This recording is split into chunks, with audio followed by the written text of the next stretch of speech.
What I saw today on social media, that in Ukraine there's a lot of talk now about searches, what Dennis was talking about, National Anti-Corruption Bureau of Ukraine at Yulia Tymoshenko's place. I want to add the following to this question. Please tell me, from your point of view, is this really an anti-corruption fight or the beginning of a political purge?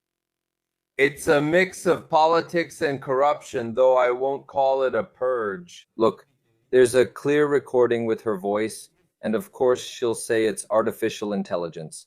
There's clear video, dollars, and everything else. But we have, a sad situation, a sad one in our society. Right now, this crackdown is being discussed. Some say this is about knocking out presidential candidates, even though she has no chance of becoming the president of Ukraine. Others say this is revenge because on the first day in parliament, she didn't vote for the appointment of new ministers. In short, she was interfering with Zelensky's plans. But others say these are the globalists. She's being removed because she's the only compromise candidate who can talk to Putin to end the war and is kind of acceptable for Ukraine. In general, there are different versions, but I can tell you, I'm staying out of all this. Tymoshenko has been involved in destroying Ukraine and in politics for 30 years, always in some form of power.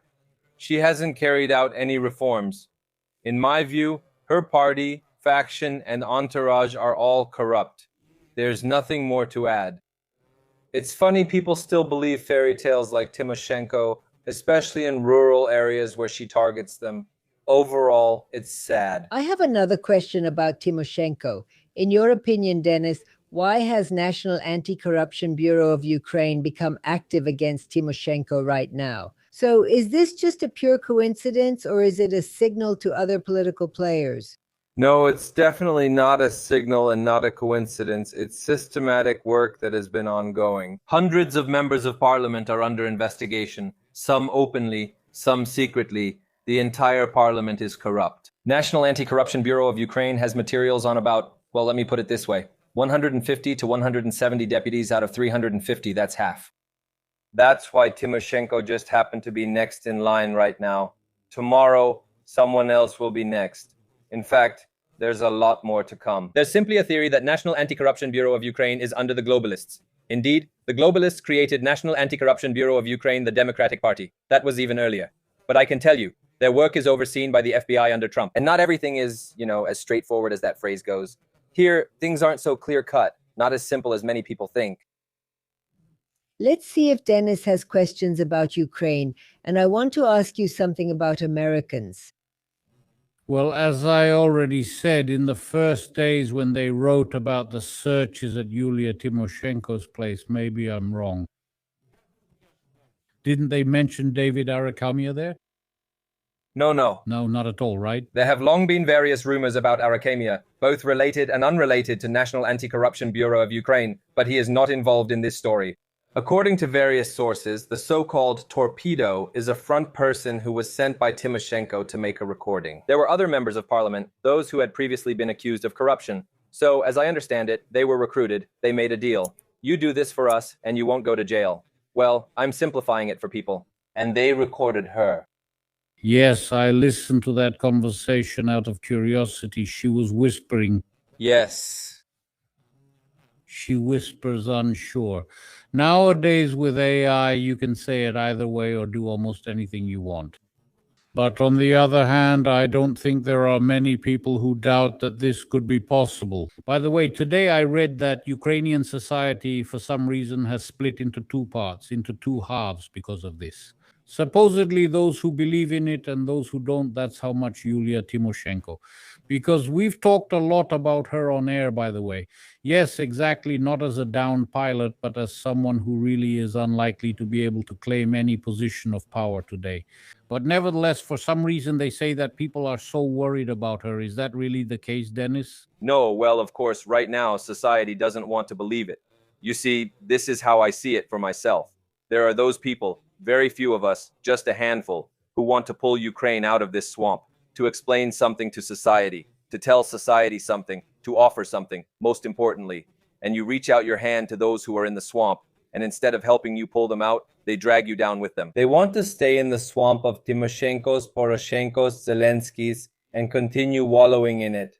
But I can also share some news with them. Yulia, She's a seasoned wolf in politics after 30 years. Now, her bail will be set at a little over $1 million. That's pocket change for this group. They'll pay it quickly, and she can even turn it into a public relations move to her advantage, boost her popularity, basically turn around her stagnant ratings. Guys, I'm being politically persecuted, so I must be doing something right. In Ukraine, anything can happen. Well, besides what's happening around Yulia Tymoshenko, besides the new National Anti-Corruption Bureau of Ukraine investigation, there have also been changes in the government in Ukraine. I mean, the change, if I'm not mistaken, of the Minister of Defense, right? Yes. So how would you comment on this? Is it a planned replacement of one with another, or could it also mean something else? Zelensky is trying to appear brave despite the bad situation. He calls it a reboot of the government. He's changing. He replaced the heads of the special services. He's changing some ministers. There are also various other positions, governors, and so on and so on. This is to show people, yes, Yermak and others failed, but now I will set things right and correct all the mistakes. They appointed Mikhail Fedorov, a former member of Gennady Balashev's 510 party. Before becoming defense minister, he was minister of digital transformation. He's a young guy who I call a fresh cucumber that ended up in a jar with pickled ones and became a pickled cucumber himself. In other words, there's already a ton of dirt on him. And he stood there in the Verkhovna Rada, spoke in our parliament, and nobody listened to him. And he was talking there like, we're building a drone army, we're doing this and that. They were raising money for the drone army at the beginning of the war, making beautiful videos. Where is the drone army? It doesn't exist. People keep donating just like before. And there are huge, huge problems. So all of this, it's all empty. And I would recommend people not to pay any attention to it at all. It won't change anything, for better or for worse. Yes, but we remember that the previous Minister of Defense, I think, was appointed, if I'm not mistaken, in August of this year, the 15th. So basically, he held his position for just a few months. A new replacement now. Yes, we have Denis Shmyhal, a soft metals lathe operator for bread and sallow. He was the prime minister for the longest period in Ukraine's history.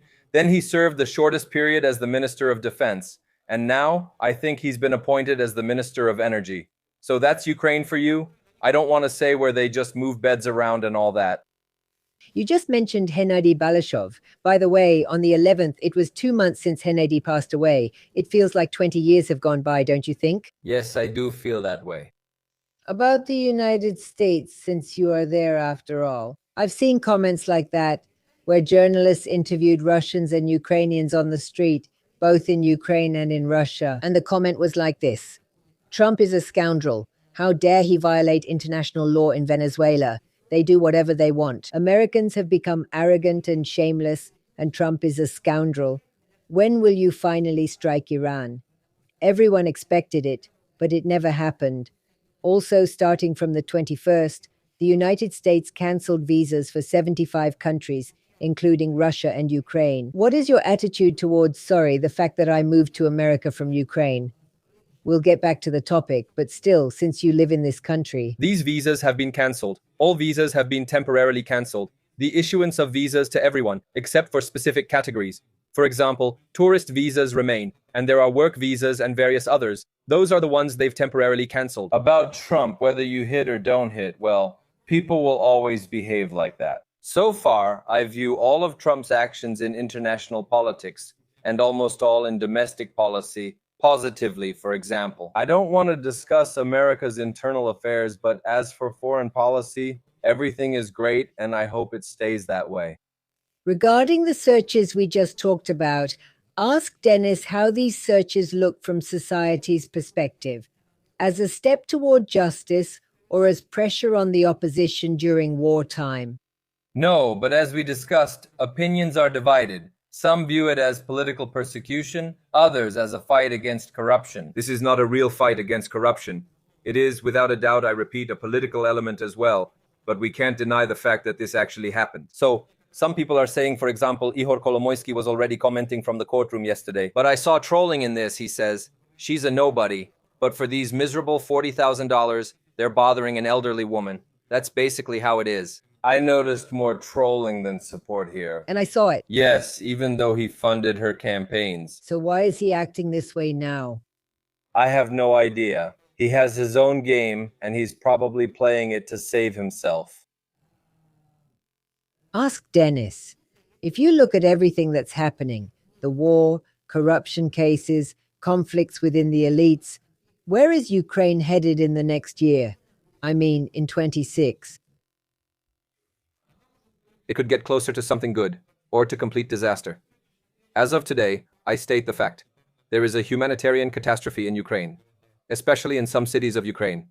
It is, in the literal sense of the word, a humanitarian catastrophe. Kyiv for sure, Odessa for sure, Dnipro for sure. That's it. You talk about the situation in Iran on your channel too when I watched your streams. Yes, I listened a bit. You talked about this with your listener and viewer. Yes.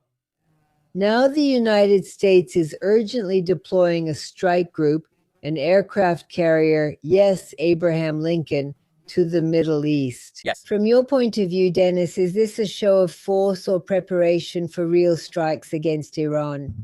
No one knows. From what I understand, Trump will strike Iran, but the timing is uncertain. On the other hand, his game is to make statements today.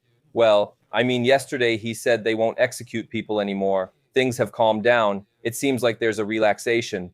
Then Reuters writes that within 24 hours there will be a strike. And now this serious military group is heading to that region. That's Trump's style, meaning he puts his opponent in a state of uncertainty where anything can happen, any surprise. That's his way. What do you think? What's your opinion about everything that's happening right now? If there is a strike on Iran, will it somehow affect the situation?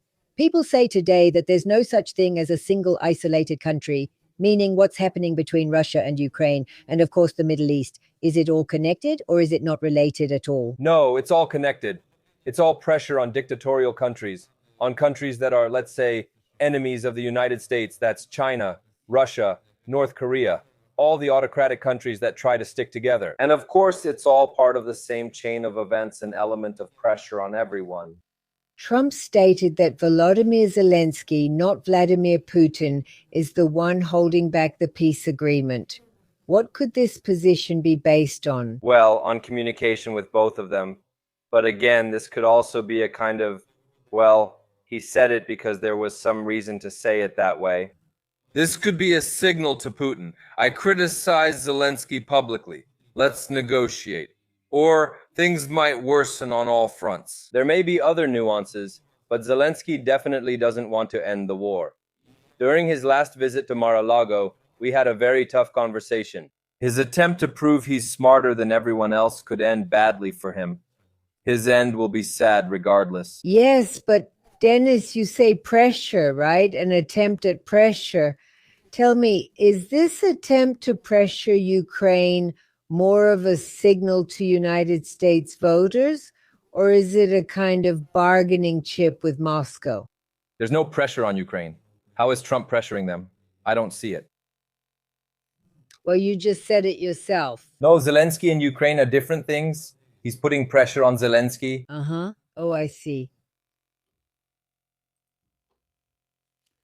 Yes, Dennis, by the way, you just mentioned the humanitarian catastrophe, and really a lot of people are interested, watching, asking what's happening in Kyiv.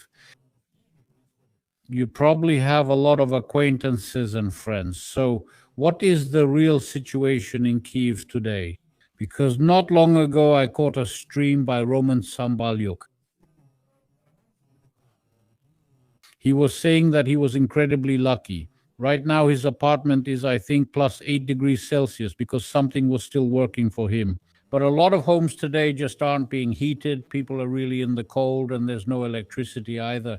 They say a hum is echoing through the streets from those very Generators? Generators, yes, the ones placed near every store, and there's this constant buzzing sound coming from them. So what information do you have, real information about what's happening in Kyiv right now? People have been without electricity for over 20 hours, and some for days. It's so cold in the apartment you can see your breath. Just so you understand, in some houses the radiators are exploding, causing floods. It's a really bad situation overall. You were right about the generators. I mean, you're being bombed, you're sitting without electricity, without heating, and in some cases without water. Right after the shelling, you don't sleep at night, and in the morning when you go outside or even inside your house, You can hear generators everywhere. That's how people in Kyiv are living right now. It's the same in the Kyiv region. The local authorities aren't doing anything, so there's ice everywhere, and nothing is being treated. These people are devastated both morally and physically, and are in a terrible psychological state. This represents a total failure by both the central government and local authorities. In Ukraine, a person is just food for the state, fodder, I would say fodder. No one cares about others' lives or how they live. Everyone just looks out for themselves. I really don't understand how Zelensky can give speeches and talk about how everything is fine, or how the Verkhovna Rada can hold sessions when things like this are happening in the country. I can tell you now, members of parliament and their families don't live like this. A Ukrainian is privileged. So, do you still think that for the most part the blame for the situation in Kyiv lies with the utility services and the city authorities? Because they are not eliminating the consequences of these bombings and drone strikes on the infrastructure? Or is it still that, for example, if you read some Russian telegram channels, I mean, mostly the propaganda ones, people there, on the contrary, are rubbing their hands and saying, look, now Ukraine will freeze completely. And they start recalling the siege of Leningrad. So it really gets to such a level of cynicism, just terrible, but still. Do you think that this is mostly the fault of the city authorities? The central authorities are mainly to blame, as we could have made peace 4 times by now but didn't, even though it was possible. At that time, Putin was willing. They decided to launch a counteroffensive to bring back the year 91. This came back to haunt everyone. Local authorities are just as corrupt as the central government, seeing them profit and wondering why they should help the people. I'll make the most of the situation and keep earning money since there's no other option. Here, the person is the victim, so both are at fault. Also, I don't criticize Klitschko, the mayor of Kyiv, even though to me he's just like Zelensky. Currently, Zelensky is pressuring him under this pretext, and all propaganda targets Klitschko, aiming to blame and politically destroy him. I don't want Zelensky to usurp power, so that's the situation. Well, okay, but how will these strikes on the energy sector and the cold that Dennis just mentioned affect public sentiment and support for the government in Ukraine? American surveys are always conducted, both secret and non-secret, and all of them show incredible numbers of people saying, give up anything, well, now some interpret it as give up Ukraine. No, you know what I mean. About Donbass and the ongoing discussion. We're willing to accept anything if it ends this. I can't judge these people. Well, Dennis, then, given the current situation, is there any window for negotiations at all? Or is it completely closed now? No, negotiations are still ongoing. It's a big misconception to think that Trump is now dealing with Venezuela, Greenland, Iran, and has forgotten about Ukraine. These are all parallel processes. The Trump administration is working on all these issues simultaneously, including Gaza right now.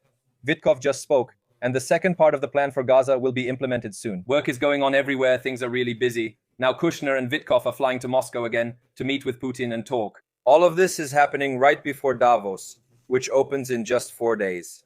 There, Trump might announce the launch of an $800 billion fund for the reconstruction of Ukraine. Everything is progressing, but Putin and Zelensky are blocking these processes, and more. But Dennis, it seemed to me that this might have inspired some residents of Ukraine. These are the conversations about how the Great Patriotic War today, what is called in Russia the so-called special military operation, has already, in terms of its duration, surpassed the Great Patriotic War. Well, yes, and if in 1,400 and I don't remember exactly 18 days of the Great Patriotic War, they managed to defend Moscow and reach Berlin, then today, after even more time, Russian troops still can't reach the border of the Donbass region. And a lot of people, accordingly, are saying that we'll keep fighting, we'll keep struggling in connection with this.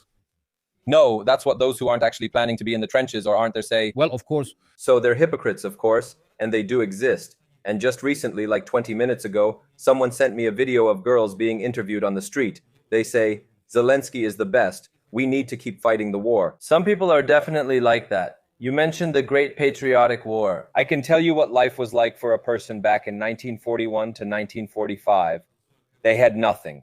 No television, maybe some kind of radio, a few newspapers, all under Soviet control. Basically, nothing. People couldn't do anything. Now, people have a lot of opportunities, everything, and all civilized countries are developing, but our people have been in a state of war for 4 years. It's unthinkable. In the year 2026, just unthinkable. Go ahead, Dennis. You first, then me. Yes. Regarding these things now, honestly, they've quieted down a bit, but still, what do you think? Could this come up again? The statement was made before New Year's. Yes, the statement by the Minister of Foreign Affairs, Mr. Lavrov, regarding that notorious attack on Putin's residence in Valdai, about the fact that the negotiation agenda will supposedly be changed now. And in connection with this visit of Kushner and Vitkov to Moscow, what do you think? How much of this, well, I wouldn't call it a threat, although maybe it is a threat. Will this shift, possibly worsening Ukraine's stance in negotiations, have much impact now, or has everyone moved on? Lavrov said something and that's all. I ignore that. It's typical Russian behavior at the United Nations and throughout history. All these statements, now everything will be different, everything will change, that's all. That's how they believe life and business should be done. They need to go to the press to pump up their own people, like, look, we're going to do this to them now, this.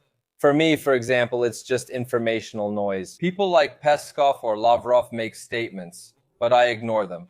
The key is the overall direction of negotiations, which are now truly in the final stage. The Hazel strike on, well, the Lviv region, how do you assess it? What do you associate it with? Because many people say that it's somehow revenge against the United States, against Donald Trump for Venezuela.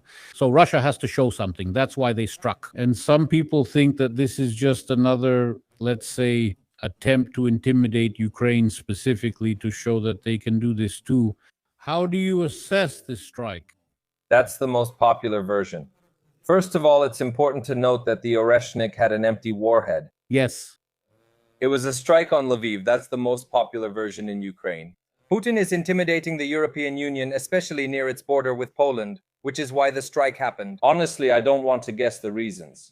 This needs to end. The reason is simple. There's a war. Why was there a drone strike or a drone flying? Because there's a war, and no ceasefire has been agreed.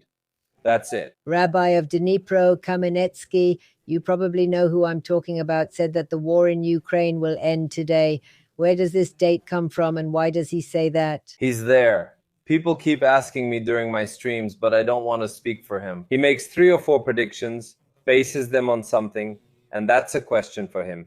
I don't want to comment on someone else's words. Today, I think a criminal case was opened in Ukraine against Leonid Volkov, the Russian opposition figure and head of the Anti-Corruption Foundation.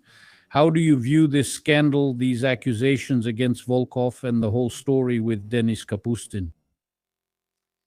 Well, the story with Denis Kapustin is a trick that our intelligence pulled off. Let them handle it.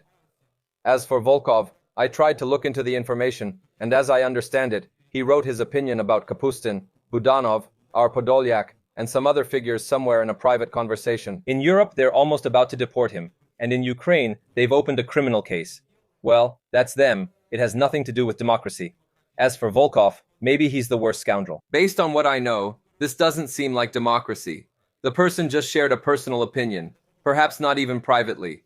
If he went to the press and called someone a scoundrel or fascist, that's just his personal judgment. In America, this happens all the time, on every corner. Everyone calls everyone everything in politics. But here, it's a criminal case. That's today's European Union. That's today's European Union. These are today's Baltic countries, which are under the control of United States Agency for International Development, where the same things were stirred up as in Ukraine. And that's it. Everyone has fled from there. All the people have left. There's no economy. Well, that's it. Sit and enjoy, as they say. Terrible rulers in the Baltic countries. Terrible. I don't really understand the question that was sent to you. Dennis, if Trump's position becomes the official line of the United States, how will that change the course of the war and support for Ukraine? I didn't understand the question. Trump's stance is already the current United States position. Thank you. Today, for the first time after, well, at least this year, yes? So Vladimir Putin appeared. Well, it's clear he was also celebrating Christmas somewhere. But today he, let's say, made a statement that for some reason many people were waiting for, and some were even afraid, thinking that it would be something extremely terrible. To be honest, I found it, and I won't take much of your time, just literally a few quotes just to show how much, after all. Well, for me, of course, it's complete cynicism what comes from the mouth of the Russian president in today's situation. The international situation is deteriorating, says Vladimir Putin. Dozens of countries are suffering from the infringement of their sovereignty. Diplomacy is increasingly being replaced by unilateral, dangerous actions when countries try to impose their will and start lecturing others on how to live. Security should not be ensured for some countries at the expense of others. Moscow seeks a long-term peace that guarantees security for everyone and hopes that Kyiv realizes this as well. A peaceful settlement of the conflict in Ukraine should be achieved as soon as possible. Well, and there he expressed solidarity with Cuba for some reason, with Afghanistan and so on and so forth. And so he said that Russia is ready to suspend relations with European countries and is open to cooperation with all countries without exception. So if you listen to it from the outside without knowing the situation in the world, well, it sounds like such a democratic statement from such a wise, truly righteous person. But all these quotes for me, for example, sound so cynical. When, in my opinion, that's where it all started, that's exactly where it all began. What do you think? I'll be honest, like with Peskov and Lavrov, I barely pay attention. You know why? I know Putin very well. What else could I expect from him? He will keep playing and singing his same old tune, and that's what he's doing. But something else worries me. Look, Keir Starmer, the Prime Minister of the United Kingdom, canceled local elections in 27 regions of the United Kingdom. Yes, A girl from the Netherlands, who is quite a prominent right-wing speaker, was not granted entry permission by Britain, with a wording like, "You are an undesirable figure in our society." Well, it's an interesting phrasing, as if she's corrupting society. It's a shock, and yesterday I saw it on Elon Musk's X. On the former Twitter, many prominent English speakers comment, "I was in Russia, I gave a talk there." They don't seem to realize you can say anything in Russia and other countries, just not about internal affairs. They're already praising Russia, which benefits Putin. These idiots are giving him advantages themselves. Now, with this Volkov case, Putin can easily take it up and say, "Is this democracy? And you're going to teach us." And when you look at it from the outside, you think that's exactly how they acted in Ukraine. They gave Putin a bunch of advantages. How many times have we discussed monuments to famous figures in the arts? How many times have we discussed other things? Russian language, religion. Why did you give all this to Putin? And how can you now carry out one kind of propaganda or another when you yourselves act like Putin, blocking entry, arresting people, forbidding them to post on social media? After all, right now in the United Kingdom, Starmer wanted, and they're planning, and Canada is involved, and Australia, to shut down X, to shut down Elon Musk's X, because there's something there they don't like. That's unthinkable. What do you think? Like you said, you yourselves gave this to Putin, they themselves gave this to Putin, but do they actually understand what they're doing or not? No, they're globalists with that agenda. They realize that if globalists don't suppress free speech, they'll lose power for good. They've taken over all the media, all the airwaves, and they want to push this agenda, and that's it.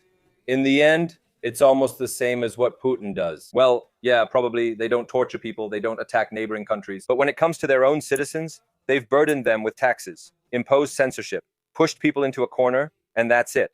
And they say, "We're the good guys, and over there are the bad ones." Tell me, is now the time to somehow fight against the globalists, and to what extent? What are the chances for, let's say, the non-globalists to win in this situation?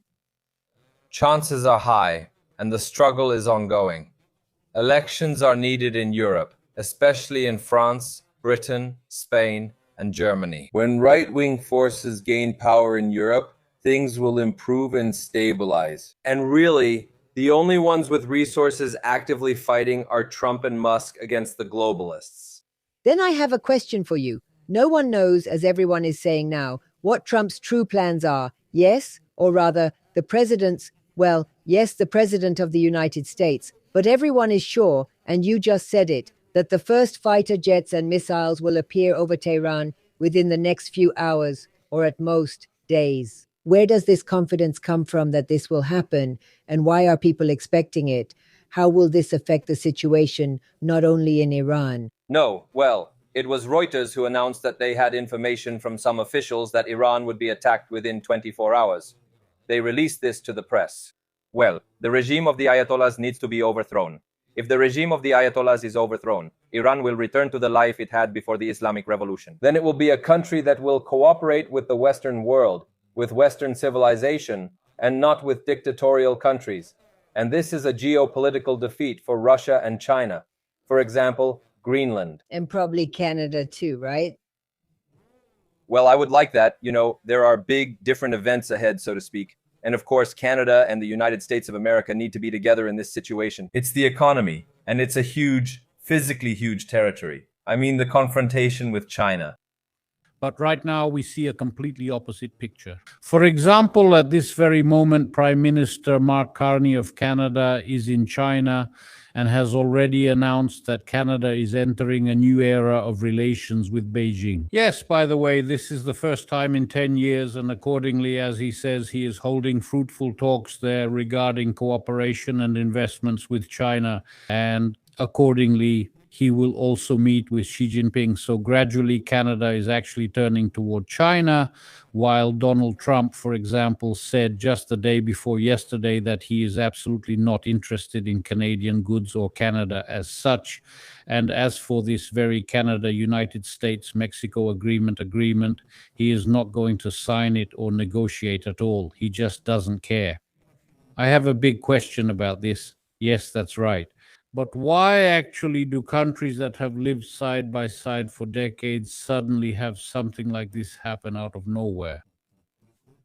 And of course, I completely understand Canadian politics. I completely understand Mark Carney, who now has to turn around and go to China. What else can you do? You have to do something. So you go to Europe, negotiate with the Europeans and support Europe in this situation. Because Trump doesn't take Canada seriously at all today.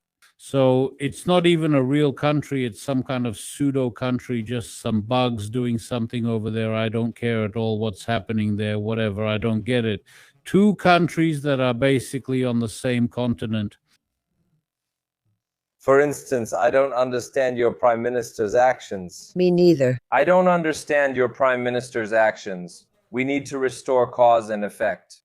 Canada was once a great country where no one, including migrants, could say anything bad about it. Today you have a bunch of migrants, particularly from India, and the country is completely leftist. What happened during the time of the well-known virus? What did that prime minister do? Of course. These are fascist actions. And then Trump is expected to say, Europe is doing the same, good job.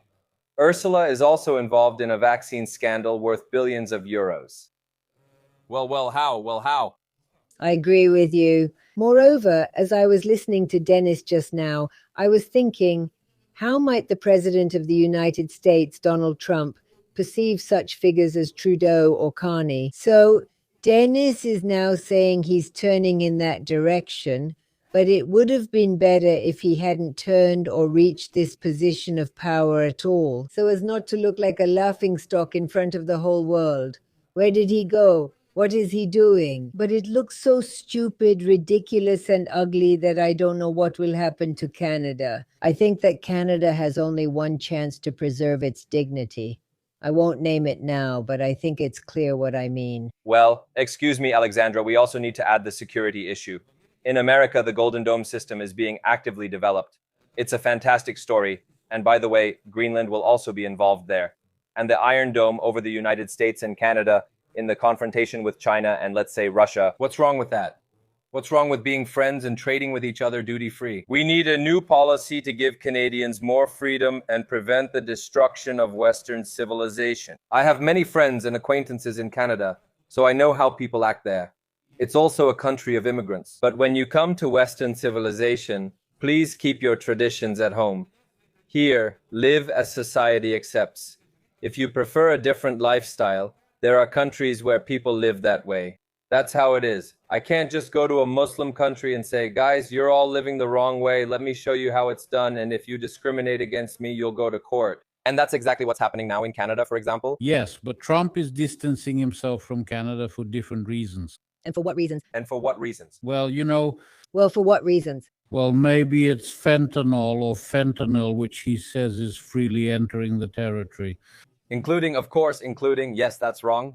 Yes, that's it. Although, again, the American intelligence agencies themselves said that no more than, I think, 3 or 5% actually cross through the Canadian border and everything else goes through the Mexican border. Well, never mind. That's basically it. And accordingly, the fact that the border wasn't guarded there is actually the root cause. And as for what started it all, I mean, those tariffs and so on. Well, yes, it started with that. That's absolutely right. And so far, I haven't heard any other complaints. Well, for example, something specific like, guys, do this and that, and then you'll get this and that. So far, there's nothing like that. As I mentioned earlier, this started when you got a new prime minister that Trump didn't support. That's when these conversations began. There was talk about fentanyl, the Golden Dome, migrants, and democracy. And everything. Everything was bundled together. And on every issue, Trump was politely told to get lost. No, quite the opposite, quite the opposite. Trump actually supported Carney, and he said that it would be more interesting for him if Carney became the prime minister and that he would communicate with him. But I don't like Pierre Poilievre at all. Illyria was initially considered. He's a billionaire after all. Yes. And then everything went wrong there. And it ended the way it ended. But you mentioned today, Dennis, the period of time in Canada.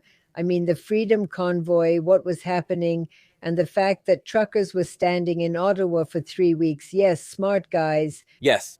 Up to the point where, they're neither here nor there. Well, that's exactly what they are. It's just that this is the same Canadian government, and about the pandemic you mentioned, what was happening here. Believe me, it was beyond anything, really. It was just beyond anything. If someone had told me that something like this was possible in Canada, I would have never believed it. That's why what's happening with healthcare here right now, I've already said it many times. I've lived in Canada for over 30 years and can compare then to now. I want things like they were, not how they are now. I'm saying this as just an ordinary person living here. If someone still doesn't understand this or hasn't understood it yet, it's a big problem for those people who don't understand, or it's a big problem for those who do understand. Because for those who don't understand, they live as they always have, they don't care at all, and they talk nonsense. But for those who do understand, people are thinking about what to do next. So regarding what you're talking about and the safety you mentioned, well, I think there's no need for further comments here. 7787167067 is our phone number, but you can only use it until March as our format is changing, which I've mentioned before. Now we have Denis Yelisevich, a person who, so to speak, once came to Vera Television Radio, and I see how many people watch and listen to him. That means he knows what he's talking about. Well, of course, Denis, considering, so to speak, what is happening today in Iran and everything that is going on around it, how could this speed up the end of the Russia-Ukraine war? I've already asked you, but now I'll ask in more detail. Or could it extend the process instead? These are all parallel processes. Everything happens simultaneously. Trump didn't come up with these plans just yesterday. These plans have been in his mind and on paper for a long time. He became president, and all of this was planned for these time frames. The year 26 will have events just like these. That's why I want people who, like me and you, well, especially me, really care about Ukraine. Don't get upset if attention shifts or someone is forgotten. Everything is progressing as it should. And you shouldn't blame Trump, but rather Zelensky and Putin.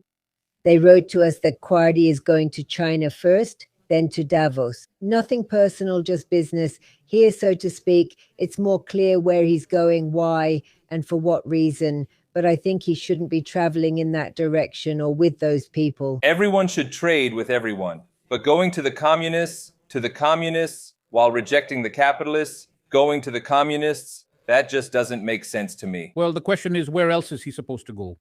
To America, to Washington. He came here, you remember, it's all on the internet with Trump when they were sitting and talking. Well, what was that? In the Oval Office? Everyone has their own view. I'm not a Canadian citizen, don't live there, and find this policy monstrous. I hear these things in Toronto, what's happening, well, I can't imagine how Canada got to this point. I know many immigrants, including older ones, who said it's a fantastic country, fully democratic, peaceful, safe, with excellent healthcare and opportunities. People couldn't do anything in Ukraine, but in Canada they made money, fulfilled themselves. What do we see now? That's your business. You asked, I answered. No, you're absolutely right. You're telling. Regarding immigration, regarding the fact that the standard of living is really falling, that's all true.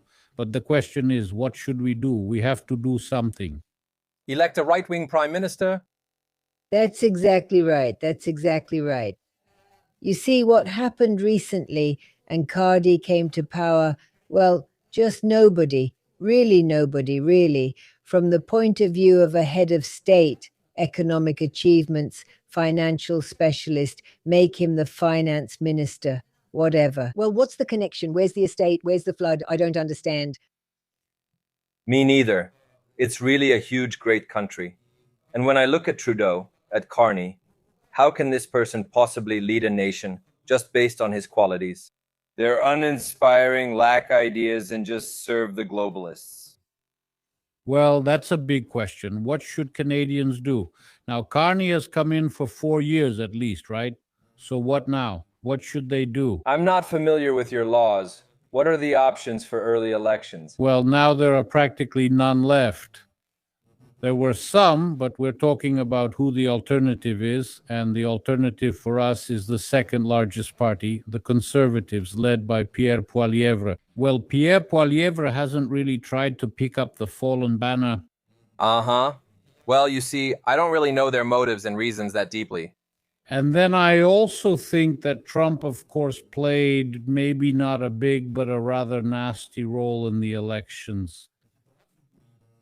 Yes, when he said that it would be better for him if it were Carney and not Pierre Poilievre, which accordingly really did pull a lot of Canadians away from the Conservatives and towards the Liberals.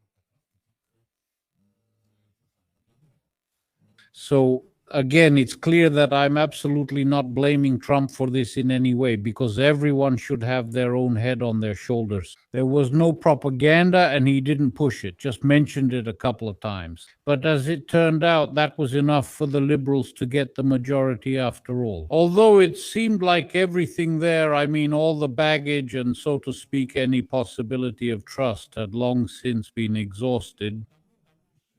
In other words, nothing has been done in 10 years. In fact, the opposite, the horrors you're describing are total failures. And regarding immigration, when literally crowds of people from completely unfamiliar countries were coming here, so to speak, and it was unclear what they wanted to do here, and so on and so on, there are huge failures in the economy and in both foreign and domestic policy.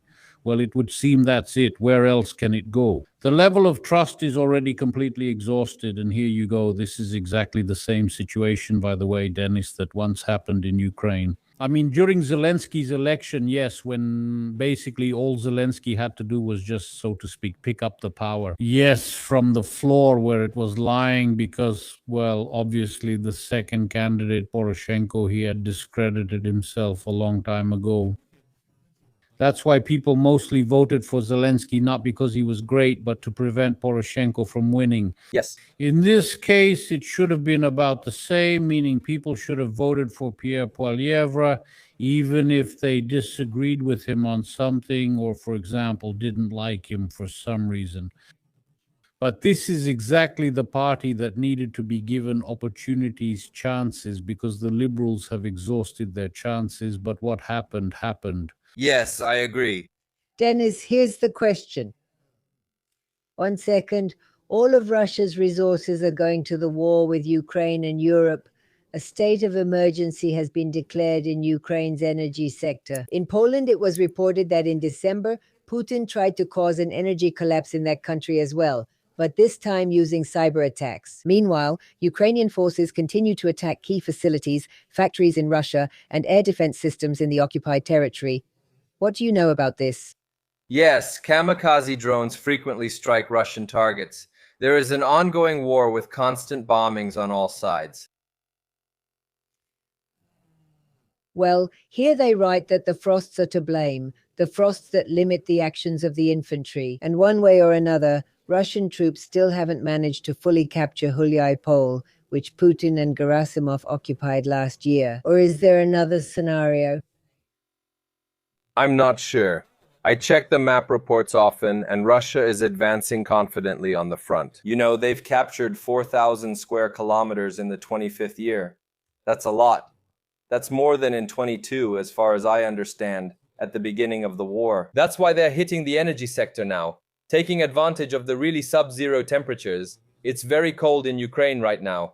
This is truly a humanitarian catastrophe. Zelensky has declared a state of emergency in the energy sector and is stammering about it. In some cities, the curfew will be lifted. And I've been saying for a year and a half now, why have a curfew in the regions, for example, in the western ones, if it blocks people's private lives and business, also in many parts of central Ukraine? So why mention this? He has a tendency to restrict and pressure citizens as much as possible wherever he can. You see, when the situation in the energy sector improves, maybe the curfew can be lifted. So does that mean it can actually be lifted? And it's the same with many other issues. People use the war as a cover to seize all power in Ukraine. Zelensky and his team. And tell me, please, someone is asking you here. If you had a debate with someone today, for example, with Kedmi, would you behave the same way as you did back when you talked, or would you act differently? And how did I behave? How did I behave? Kedmi didn't debate. He just read his script repeatedly and ignored every question. That's why he lost the debate completely. He wasn't debating. He was just talking to himself during that debate. No, Yakov Yosifovich doesn't really understand what a debate is. Because when he comes, he just starts saying what he came to say. He has some kind of plan. It seems to me that he absolutely doesn't care what his opponent asks him or what his opponent is talking about. But what do you think? Do you regret coming to this debate at all, Dennis, or not? No, I don't regret it, but he turned out to be an extremely unpleasant person to me. I despise people like that. Why live in Israel and praise Russia, criticize Trump, America, and Ukraine? Why not live in Russia instead? If I lived in America and praised Russia, what would that make me? If I prefer another country and support its lifestyle, I should probably live there. And I have a question for you about that. First of all, I completely agree with what you just said. I won't name anyone, but there's someone in the United States who only invites pro-Russian guests and despite living here for years, constantly criticizes the country. Well, you can't imagine. It's just 24/7. So, what's your opinion?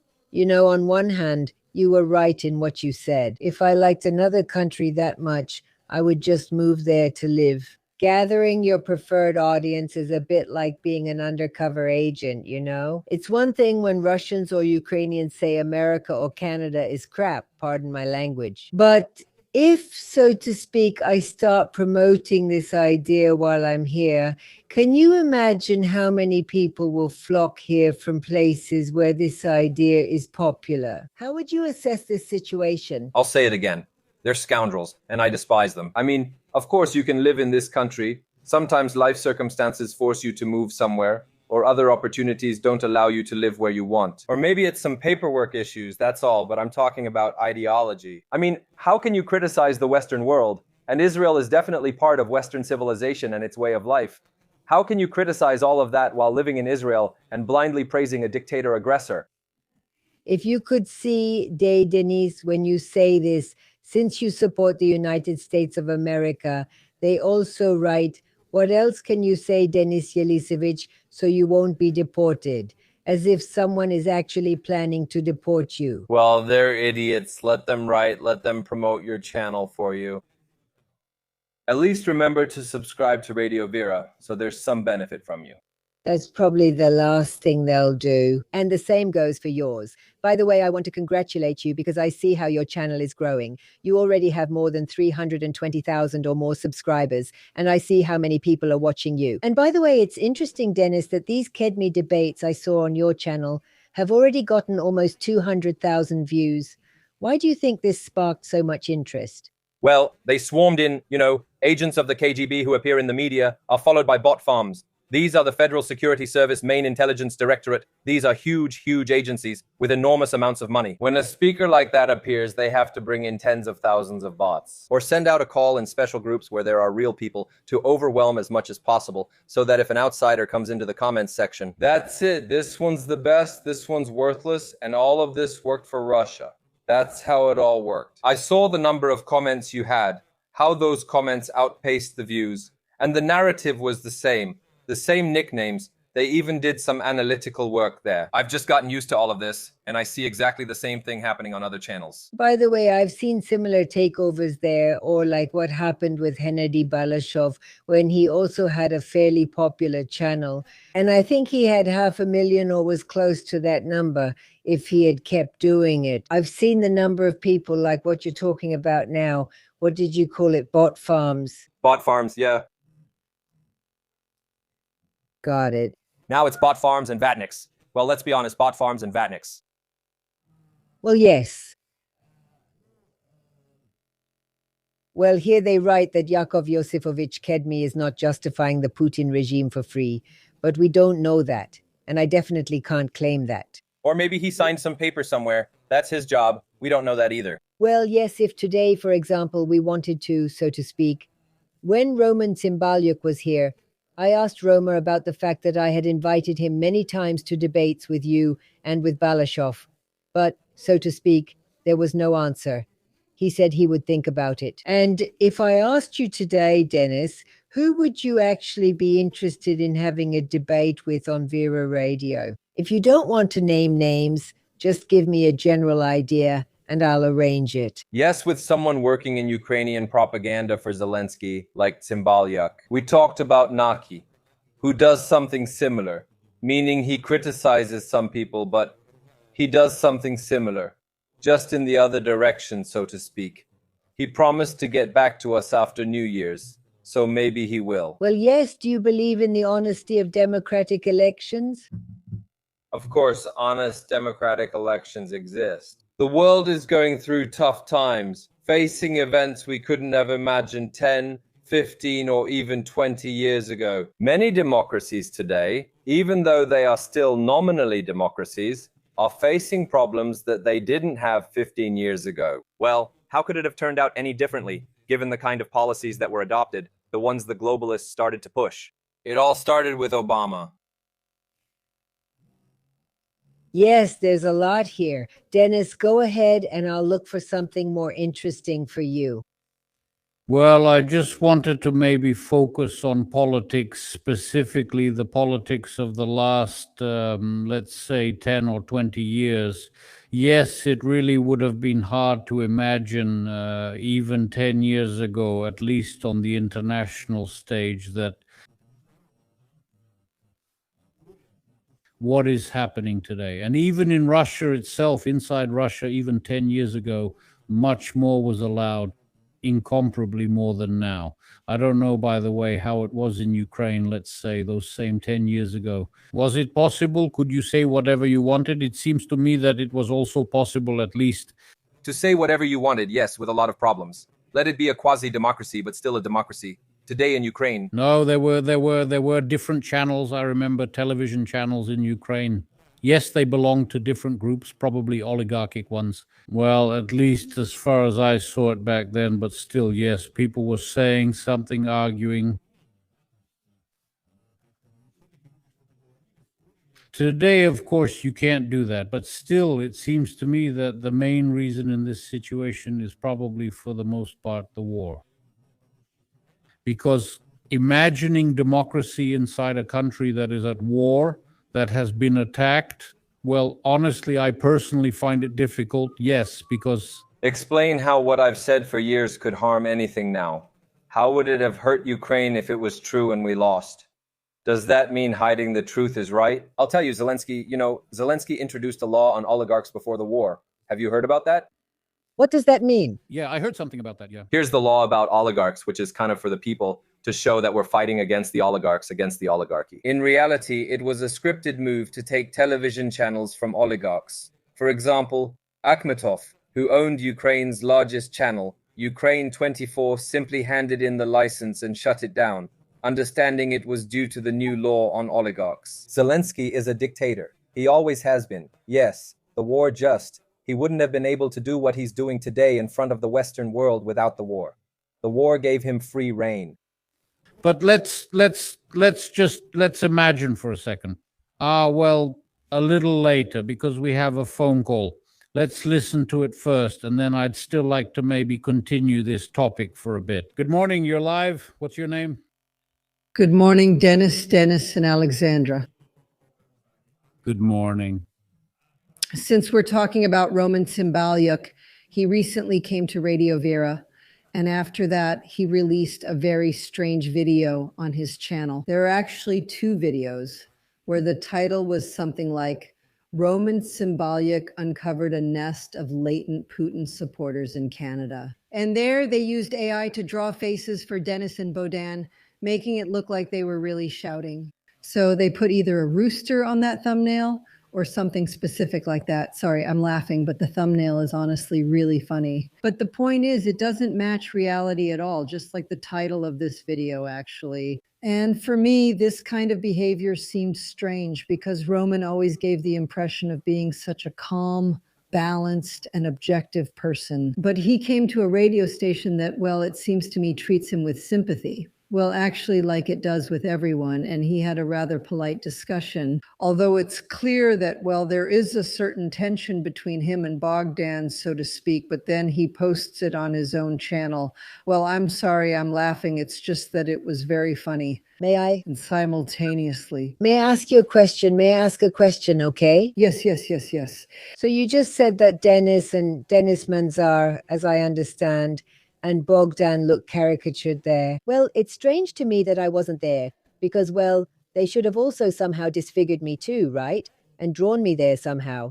And it's kind of like, well, it's clear Roma Cymbalyuk obviously does this to gather a bigger audience. Yes, but I don't see any other reason to treat badly the people who invite you and basically who show you the respect that you're talking about right now. That's exactly what I was talking about. That's exactly what I'm saying. I used to have a better opinion of Roman, honestly. I just don't understand this logic. Because everyone who watched this broadcast will say that he kind of went too far here and he won't gain a new audience from this. If Alexandra wants to say he might have reached new audiences. Yes, that's what I think. Yes, exactly. And as for the audience that maybe listened to Radio Vera and had some sympathy for Roman Cymbalyuk, well, to me, it seems so strange that he really, in my eyes, you could say, lost my respect. That's how it is. But the question was for Dennis, because I wanted to ask what explains this kind of behavior. Because honestly, people who used to feel positively about Roman before what he released might now turn away from him. I don't know how Radio Vera will feel about him, but honestly, I'm disappointed in him as a journalist. Please discuss this question. Thank you. Thank you. Here's what's happening. A journalist and a propagandist are not the same. Cymbalyuk is purely a propagandist. Second, his handlers might have said, "You went there, but things didn't go as planned, so spin it." And he did it. Or maybe his audience didn't like something. But really, why should I discuss a person who just follows someone else's orders, who, when told to heal, he heals? These aren't free people, that's why. I don't know him, you know him. Well, I don't think it's my business. I want to ask Dennis Mazar. Dennis, what do you think about this message? I haven't seen that. Nothing surprises me anymore. Honestly, I've been used to everything for a long time. Because, for example, I know that today most likely we'll be accused of being, well, probably a pro-Kremlin radio station, and that means we support a pro-Kremlin position. Then when we talk about something else, we might be accused of being pro-Ukrainian, of being Banderites, and so on. Well, I'm absolutely not surprised by this, and I take it calmly. And as for what Roman Cymbalyuk posted there, to be honest, I haven't seen it and didn't pay attention to it. But I just want to say something else. I've noticed for a long time now that really on many Ukrainian YouTube channels, yes, there is this thing.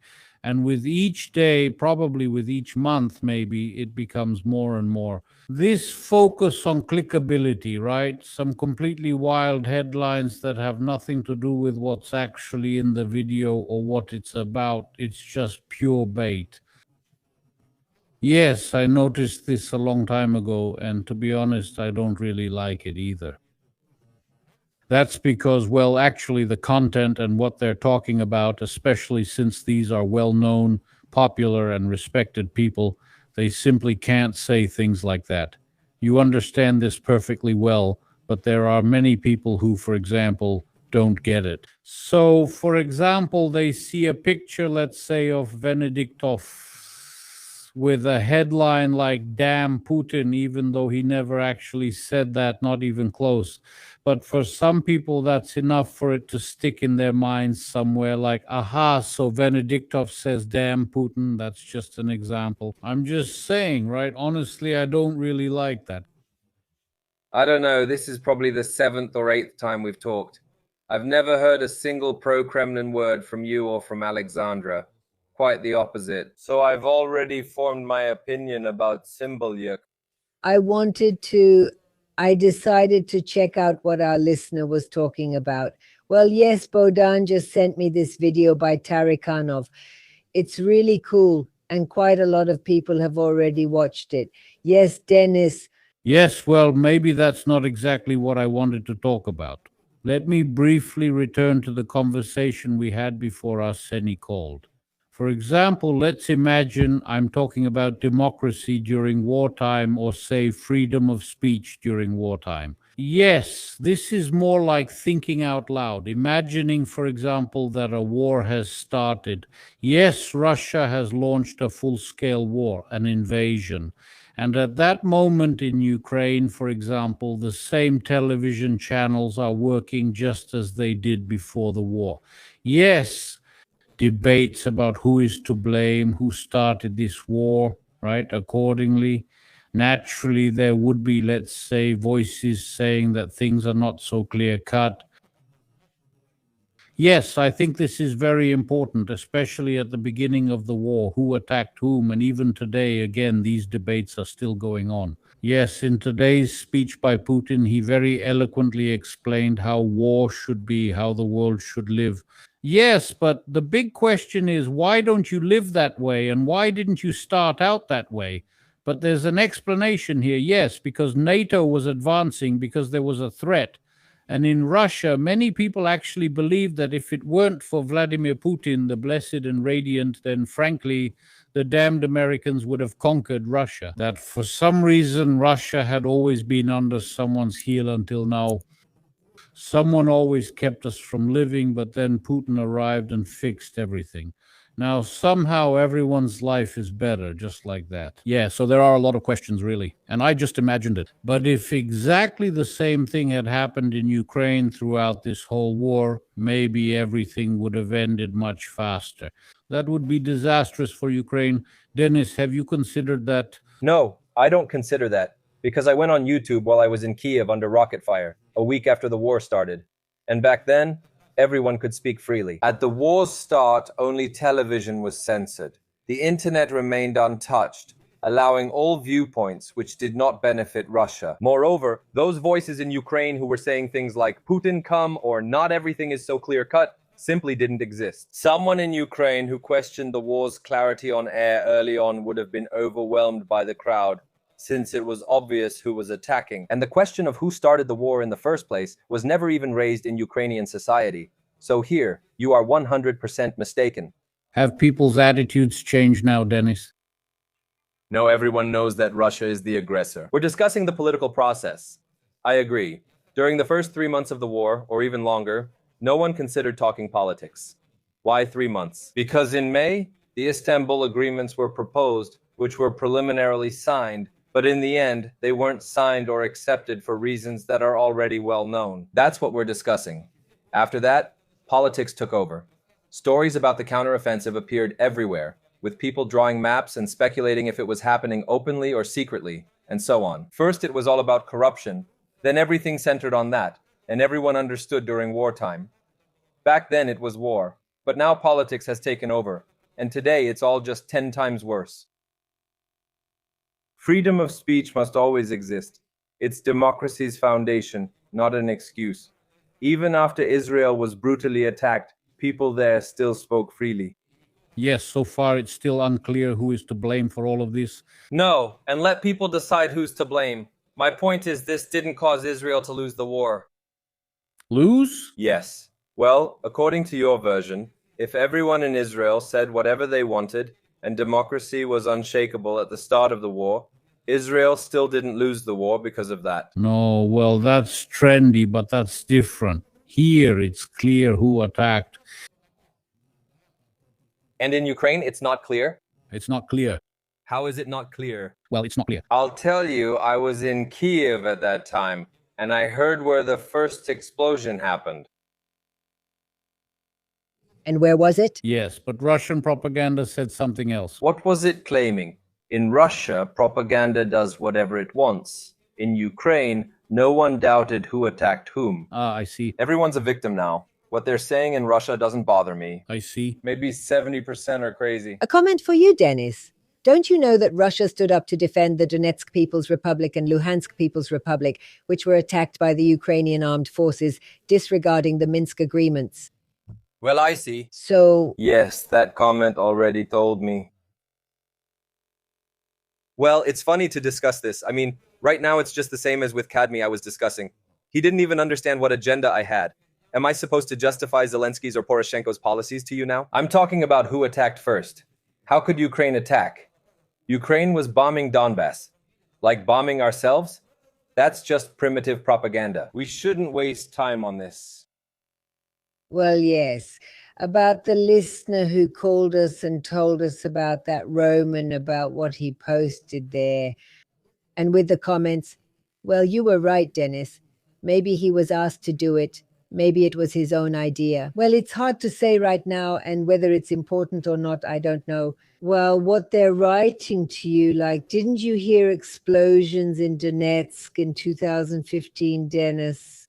Be honest. You say discussing it is pointless, but it's actually what matters most. So Ukraine was bombing itself, Donbass. Did I get that right? That's what people in Russia think. Well, I know that. Yeah, they bombed Bimbas. That's a well-known meme. Yeah. I don't understand bombing your own country. I know that sabotage groups were sent in, little green men who started stirring things up. Was there widespread discontent in Donbass with Ukraine's policies? Yes, there was. Why? Why did it come to this? That's a question for the authorities. I wouldn't have let it happen. I always say that different people live in Ukraine, and that's not a reason to divide it. Other countries have used methods for territorial organization, but none of this was done.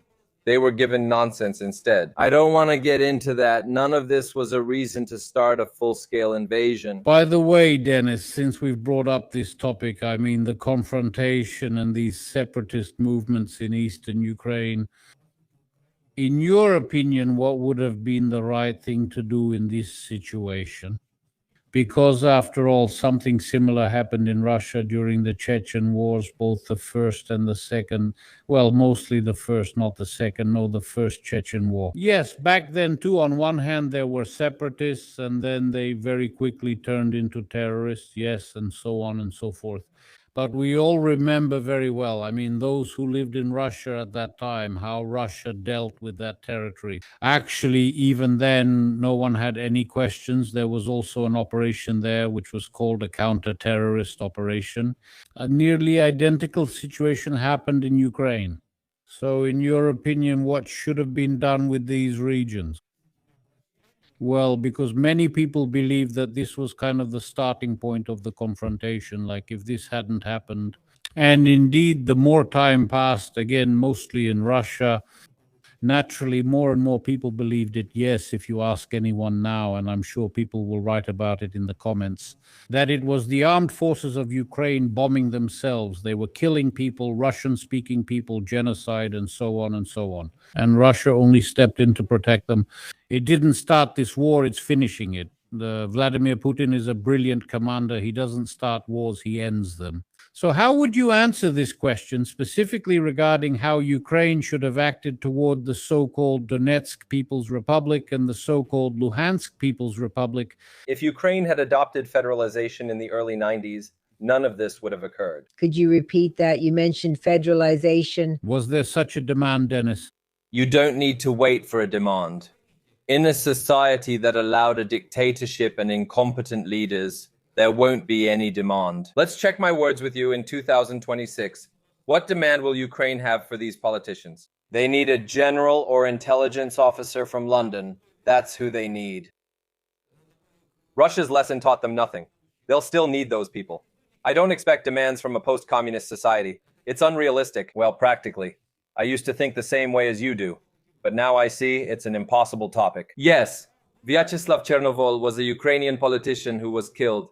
He lost the first election to Kravchuk, which I consider the Ukrainian people's first mistake. My family voted for Chernovol, and Chernovol was the one who could have led Ukraine to success, to capitalism, to democracy. He had federalization in his program, that people shouldn't be set against each other. They should be reconciled. First, regional competition. Second, live as you wish according to local laws. Just like in America, probably, or in Canada. You have provinces there. Here you have states. That's a federal system. Dennis, a question for you. Why, Dennis, if you have a question on this topic, go ahead. Then I'll ask mine. And my question is not so much on this topic, but more about the fact that Ukraine, first of all, was still a young state. And probably, indeed, every state has to go through these mistakes. I absolutely agree with you. But the big question is, how can we avoid all this, right? So to speak, without running into them. Because Ukraine, Russia, Belarus, and I don't know, Uzbekistan, Tajikistan, all of them were one country. And then each, let's say, little king wanted to rule on his own. By the way, you mentioned Kravchuk. Was he even elected by anyone? Yes. It was him, I think, who signed that thing in Belarus. He signed it, but after an election, he was chosen over Krav. One more time, right? So there were... Yes, Kravchuk and Chernovol were there. There were also referendums in Ukraine. The question is, who is Kravchuk? He is a communist who changed his colors. You said... Yes, of course. But he's a communist. They were all communists back then. Yes. At that time, Ukraine had 52 million people, nuclear weapons, strong industries, and great opportunities. Why was it like that then? If I were Kravchuk, my first move would be to fly to Washington to attract American companies to Ukraine. I would have privatized everything, allowed maximum freedom, kept taxes low, and retained nuclear weapons. Society could have thrived. Later, as an old man, he discussed the nation's priorities. He was asked, "Why did you give up the nuclear weapons?" He explained, "We couldn't afford to maintain them. It would have cost $1 billion a year. That's ridiculous." Well, back then, everyone told their own version of the story, because I remember that from Russia's side, there was a different story, that it was actually Washington's condition to transfer all the nuclear weapons to Russia. And that if Ukraine hadn't agreed to this, nothing would have happened. Uh-huh. Well, we can only guess now. Well, yeah, it's just guessing, yeah. I pointed out the mistakes that were made, and they tried to patch things up. And then there was his brilliant phrase, "In Ukraine, no matter what system you build, you end up with the Communist Party." Well, that phrase really is brilliant, but you were the one who laid the foundation for that. He served 5 or 6 families who became wealthy thanks to him. When Kuchma arrived, wealth increased tenfold. Kuchma's family also got rich. His Jewish son-in-law, Pinchuk, traded Interpipe, sold pipes to Russia, and made billions. That's the whole of Ukraine for you. It's odd. He's anti-Semitic, but his son-in-law is Jewish. Well, of course. That sounds cool, Dennis. Yeah. I'm telling you, Ukraine is unique. Back then, people only saw one thing. I asked them, here's one thing, another, a third. Life hasn't taught them anything. They ended up at war, getting bombed with rockets, sitting in basements. Unfortunately, I think nothing has been learned in either Russia or Ukraine. And I read that now Taiwan is buying $15 billion worth of super weapons from America, Poland is buying from the United States and from South Korea, and here we are living like this, instead of becoming rich. And the war wouldn't have happened. No one wanted it, nor to join NATO then. Here's a question for you. Why? Ask Dennis. Why is it that right now Volodymyr Zelensky is meeting with Serhiy Prytula and Serhiy Stepanenko? Is this a coincidence, or is the government consciously working with those who shape public opinion? There are no coincidences, especially in times like these. Everything is intentional. Sternenko is a character I don't even want to spend time on right now. Anyone can look up who he is. Zelensky is isolating himself, but both act as volunteers. Prytula runs Ukraine's largest foundation. This signals they shouldn't attack each other. Donations keep shrinking, so to encourage more, they need to boost their authority. That's just how it is. They put a ventilator on a dead patient, trying to prolong life, but this system is finished. Ukraine must start from scratch.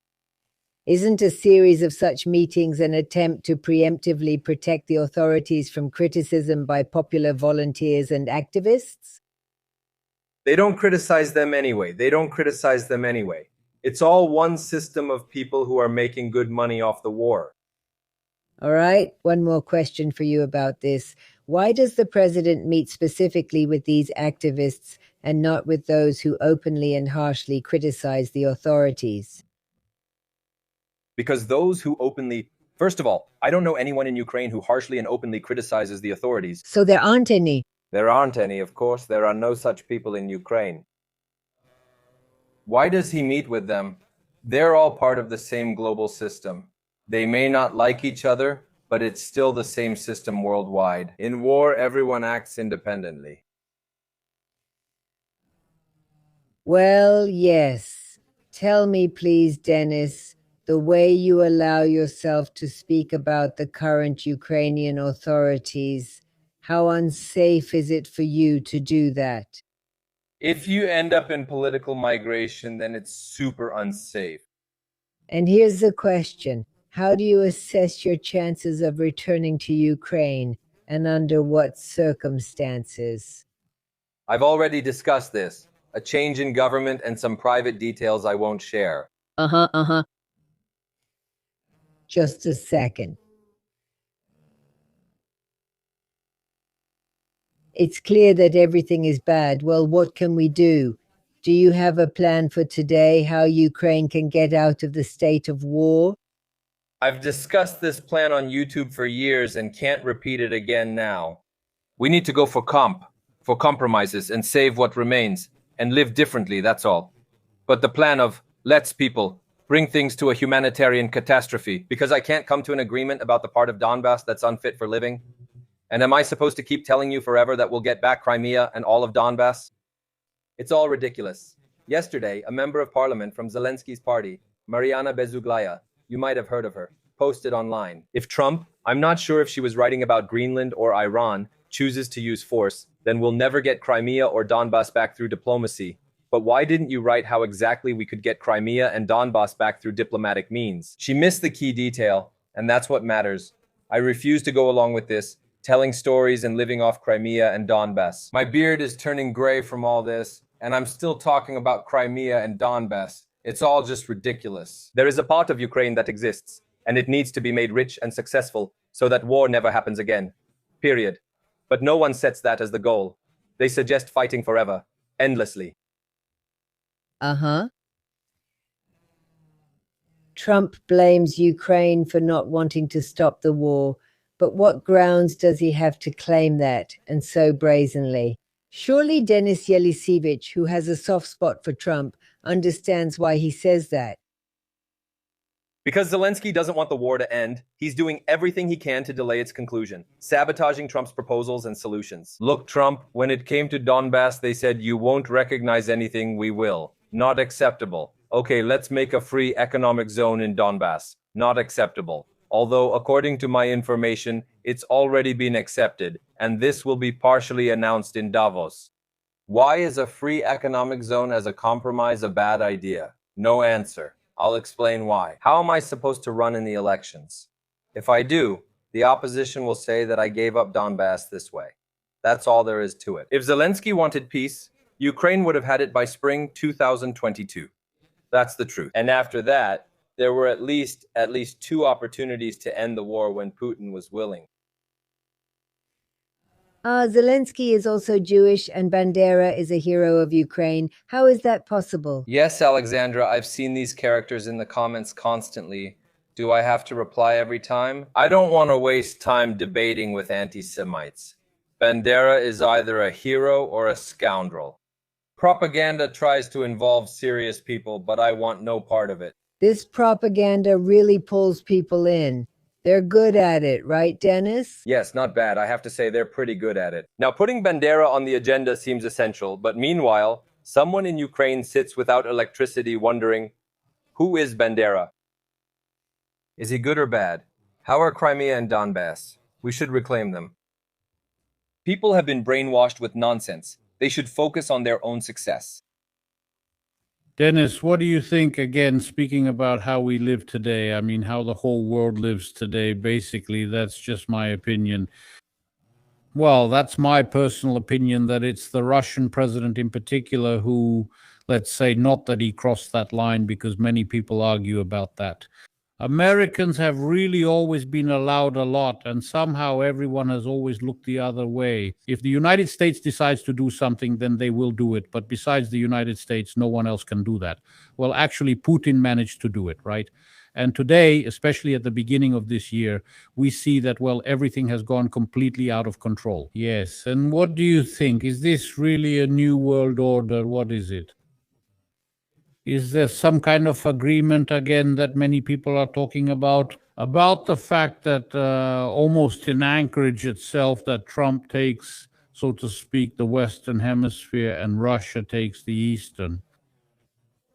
And so they're somehow dividing things up there. The question is, what does China get? It's not clear, but China also gets something. So they've divided everything up, and now that's the world order. That's how things have turned out. You know, a typical trait of Soviet people is that when they can't explain something to themselves or don't want to admit something, they say, it's all a deal, it's all fixed, it's bought, it's sold. If they say it's a deal... A little deal, yeah. Yeah. If it's all a deal, then why is there still a war in Ukraine? Why are American troops rushing to Iran at full speed? If it was all a deal, why didn't Maduro, offered 200 million and a chance to go to Moscow, take it? No. As for the war in Ukraine, this explanation fits well. No one will stop Putin from doing what he wants with Ukraine. But Putin shouldn't interfere with Trump doing what he wants in Latin America, Venezuela, Cuba, Mexico, and so on. In return, Trump won't meddle in Russian affairs. If Putin wants to act in Ukraine or Armenia, let him. By the way, did you hear Vladimir Solovyov started making statements? Sviatokh too. Regarding why shouldn't we use the special military operation with Armenia and with the countries of Central Asia and so on, it doesn't matter. So let's say everyone doesn't interfere in their, let's say, divided jurisdiction. America continues to sell NATO weapons that are being transferred to Ukraine. America continues to provide vital intelligence to Ukraine. This doesn't look at all like Putin will do whatever he wants. American investments are already entering Ukraine. I'm telling you about the fund. It may reach $1 trillion, a huge sum, just to give something to Putin. That won't happen. Trump's aim is to separate Russia from China. And these so-called experts just don't want to understand this and don't get the game. So there is no backroom deal. And I don't see any split right now. Yes, the world today is a tough place. As a millennial, I believe the 90s and early 2000s were humanity's best years. Why? Because of the movies and music. Why is this the best time, Dennis? Well, that's just how I see it. All the best things were released back then in everything. And then the world kind of, went up to a peak and now it's going downhill. Although it seems like artificial intelligence might give a new wave.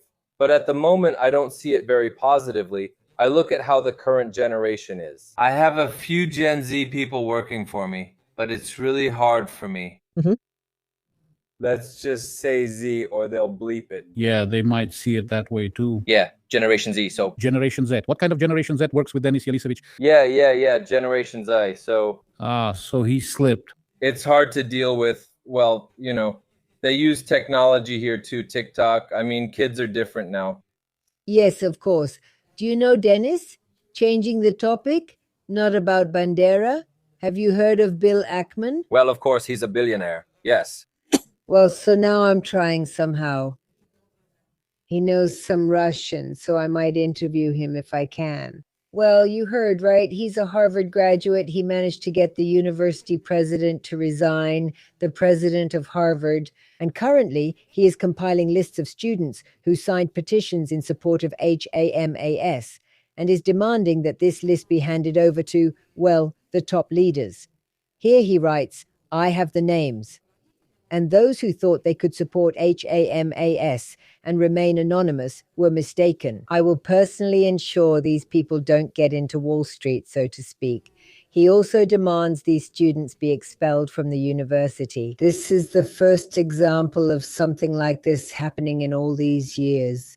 Tell me, please, you said that right now is probably the best time or one of the best times when the globalists can finally be properly pressured. Here's what the international community is doing. For instance, today someone is compiling lists of Harvard University students who supported HAMAS. Is this just the start? This is a continuation. Donald Trump has already been in power for a year. This is his friend or associate, and they are pursuing this policy consistently. He is a prominent representative of the Jewish community, and that's absolutely right. You're studying in Western civilization at a prestigious university? Well, it used to be prestigious. And you openly support terrorists? Pack your things and go live there, in the Gaza Strip, or at least in countries that promote this kind of thing. I'm honestly shocked by these students. It all comes from the professors. People who've been there told me professors show up and push a blatantly leftist agenda in their lectures. And then it goes on to lesbian, gay, bisexual, and transgender issues, economic topics, migrant issues, and they brainwash people. We see a terrible global situation, so these students must be expelled and deported from Western countries. About you. Well, honestly, you sound like a person from Western civilization, and your support for the United States, the American president, I mean emotional support, of course, and your attitude toward the Middle East and Israel. Well, it's a strange question they're asking you, of course. Those who thought that Ukrainians were mostly anti-Semitic or something like that, you, so to speak, represent a different Ukraine now. Are there many people like you, Dennis, in Ukraine today? Or are you the only one? I'm definitely unique in this, and very few people share my position. I'll be direct about that. I'm sorry things turned out like this. Honestly, I'd rather focus on business and stay out of all this. I can't just stand by when things like this happen, especially involving my country. Anti-Semitism does exist in Ukraine, but it's only everyday anti-Semitism. Saying a Ku Klux Klan is forming there isn't accurate. Only a few fringe people exist, and the internet increases their visibility. If there were no internet, you and I wouldn't even know about them. They would just sit at home, maybe keep some swastika and Mein Kampf, and that would be the end of it. So it's all meaningless. It's just a way for them to show off like, look how great I am. See, I'm protesting against Jews. Zelensky made things worse with his foolish actions, no doubt. That's it. I also directly helped Trump. Hundreds, thousands of people voted for Trump because of me. People who have the right to vote in America. Russian speaking, Russian, Ukrainian speaking. So that's a direct contribution. Yes, maybe in the grand scheme of things, it's not that big, but it exists. It does. Dennis, who is more common in Ukraine now? You mentioned there are very few like me. So who are there more of today? Did something terrible happen in Ukraine? I'm basing this on the internet and friends' stories, since I haven't lived there for 3 years. Maybe the internet, kind of amplifies this effect. But the youth have become more stupid, including Tymoshenko, whom you mentioned, who was with Zelensky, and society as a whole has become more stupid. They're obsessed with these values, but in the opposite way. Putin has his values in Russia. Here they're different. It's always about greatness and fighting. Anyone who speaks Russian isn't Ukrainian. What are young Americans thinking about these days? I hope it's similar for Canadians too. So, how do I make money and buy an apartment or a house? How do I find a job? How do I get a car? How do I buy something for myself? How do I travel somewhere? How do I build my life? Well, that's why America prospers. The life of a young Ukrainian today is, everyone is my enemy. Everyone around me is an enemy. We are special. We have to endure. We suffer, and that's good. And this cult of suffering is terrible. Wait, you just said something like, we suffer, we are the most.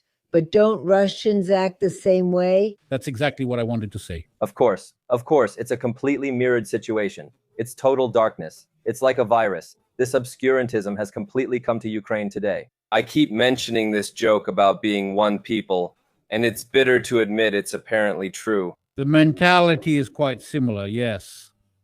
Look, well, I'm afraid to provoke, so to speak, strong dislike towards myself right now, although it's already been there for a long time. Tell me, please, Dennis, you said it's a very similar mirror situation.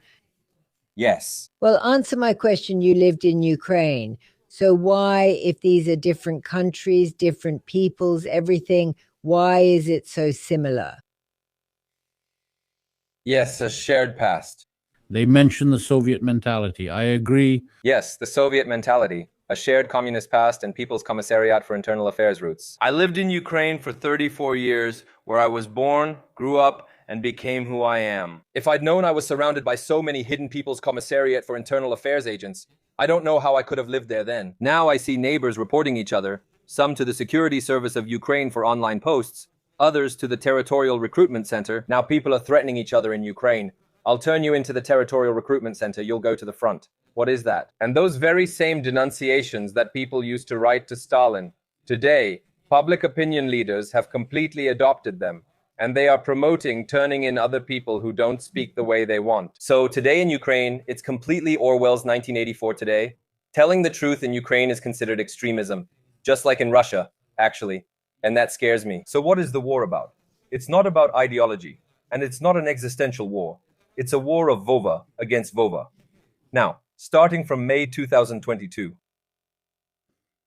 That's how sad it all is. Interesting. You said it's a war of Vova against Vova. It's personal now. One wants to boost his own imperialists. See, I'm a conqueror.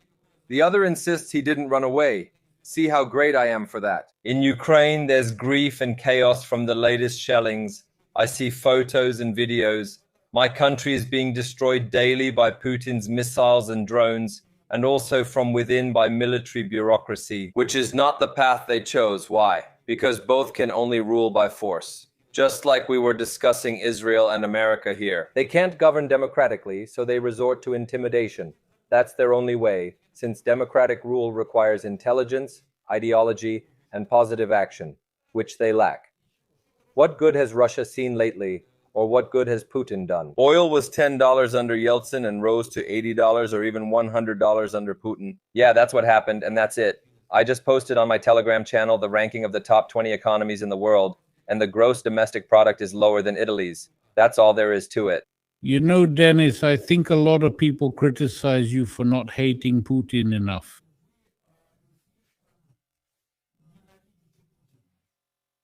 Again, today we mentioned Roman Symboliuk, right? Roman Symboliuk in every broadcast with us. I mean, on our broadcast, not even his own. That's understandable. But on ours, he always starts saying something, and pretty harshly at that, in a non-literary way. It's not that we don't understand. We fully get those feelings. What you're saying now, when people see their country being bombed, when people are dying and so on and so forth, all of that is absolutely understandable.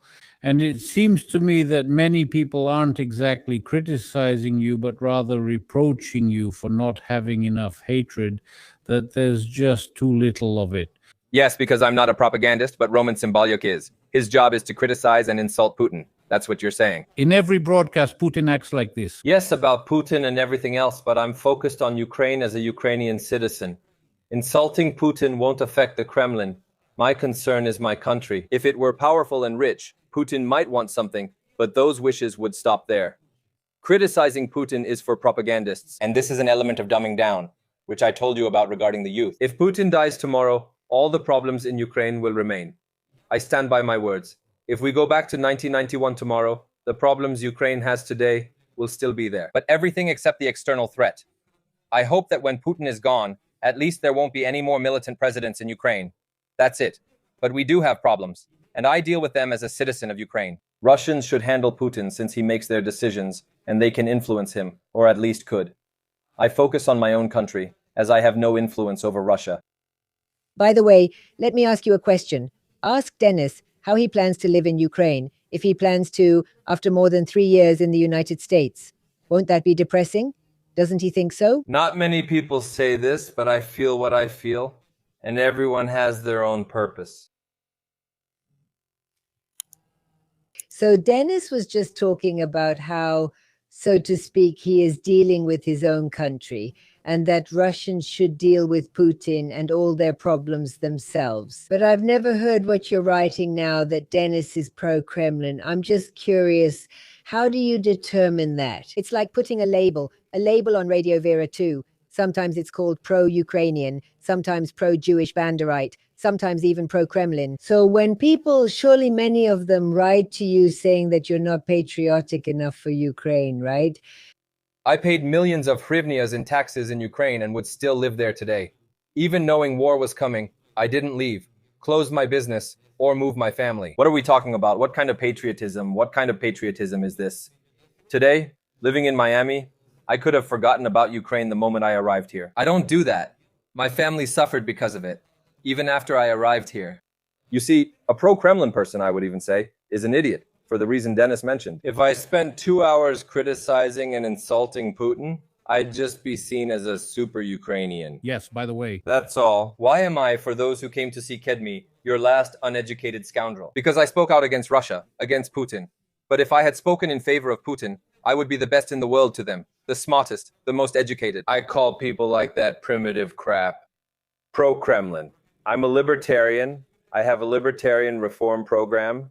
I'm doing something to make an alliance between Ukraine and America happen, and that's pro-Kremlin. When I was 13, I said there would be a war between Ukraine and Russia. I was already watching those programs and understood where things were headed. Ukraine was viewed as just another state needing Russian influence. I sensed this intuitively even then. My family joined the first revolution, and I joined the second. How can anyone call me pro-Kremlin when I was bombed by Putin's missiles? Well, you see, it's just, I don't want to get worked up. Well, yes. I'm not even going to treat it like some kind of stigma. Listen, somewhere they wrote to us a long time ago that you're the son of a deputy. What deputy? Where is this deputy? I don't even ask you about that, Dennis. I'll tell you now. So there are women, well, at least they have female nicknames. These are definitely not bots. They come to every channel where I appear. So after all, they watch from start to finish. They watch the whole broadcast. They came up with some nonsense, I get them. These are Ukrainians, just so you know, these are Ukrainians. I represent their rights too, but I annoy them so much. They always have to create drama. My parents divorced when I was 6. I've said this 1,000 times. I'm 38 now, so that was 32 years ago. My father has a new family and another son. What did he do there? He was once a deputy in a city of 50,000, serving on the city or district council. He voted on what the city should or shouldn't do, and that was his role. So what? Is he an ideologist? He switched 5 or 6 parties, Yatsenyuk's, Yushchenko's, and OPZ's among them. How can I influence that? Is he a separatist or a Russian world ideologist? In Ukraine, local deputies focus on their communities and simply join whichever party elects them. That's how basic their thinking is. I haven't talked to my father in years. He's scum. Turned over to the security service of Ukraine when my mother was arrested for being part of a pro-Russian family. This was also fueled by Shari, this story. There was a massive attack against me. They heard about it. Oh, now this can somehow be spiced up, turned into some kind of minor compromat. It's as if, when I entered the public space, I didn't realize that sooner or later someone would say this. Well, that's the level of my opponents. That's the level of my opponents towards me. Do they have any questions about something I've done in my life? No, they don't have such questions. But you never mentioned this. What am I supposed to do? I told you about it, but they want me to justify myself or put a label on me. I talked about this back in 2022 publicly on my stream. Well, yeah. When I read about this deputy thing, I didn't understand anything at all. Sergei Lyubarsky picked it up, went to Kyiv, heard rumors, and then spoke about it live or not. His father was a people's deputy from a pro-Russian party. That's all. They're asking you, Denis, would you go to a debate on Radio Vera with Alexei Goncharenko if you had the opportunity? Alexander, I hold debates so that people can see at least some different points of view, since television is turned off in Ukraine. Yesterday I had a broadcast for Liberty UA, but it wasn't a debate, it was more of a discussion. You could call it a joint broadcast. That's why I do it. Going on air with Goncharenko is fine, but what would we debate? Does he have any ideology? Yesterday he supported Yanukovych and the Russian language. Now he's for something else. I can't imagine a topic for debate. It's not just for entertainment for me, you know? There should be some benefit to it. What's the point? No, well, of course, when we did debates with you, Kedmi, there was also this idea that Yakov Kedmi believes that Ukraine is part of Novorossiya. Yes, it's part of Russia. And that was the main thing, so to speak. Well, probably the main contradiction in how the war started, meaning it's not all so clear-cut, and as if Russia had no choice but to attack Ukraine. And it's clear that these were the two nuances that we were thinking about that you would talk to him about, but it all turned out a bit differently. Well, it turned out the way it did. Well, yes, regarding Goncharenko, I think you got an answer, Denis answered, either yes or no. About that stream that Roman Sibalyuk posted, they're asking if you've seen it? And the stream is called, if you watched Sibalyuk at all, what should Ukraine have done so that the Russian Federation wouldn't attack it? So I want to ask you, have you seen it or not? Did you watch it, or will you if you haven't? No, I haven't watched it and won't. I'm not interested in propagandists. I want to tell you, Denis, your appearance on Radio Vera. People are saying here that you're like a star boy, that you're a celebrity with us. What kind of celebrity am I? But, I want to tell those of you who write this with irony, there's no need. If you want to say something nice to Denis Yelisevich, please do. If you want to say something bad, Denis told you correctly. Go to other channels and write and say whatever you want there. Thank you so much, Denny. Thank you. Thank you. Thank you so much, Denis. Thank you. Good luck. Thank you.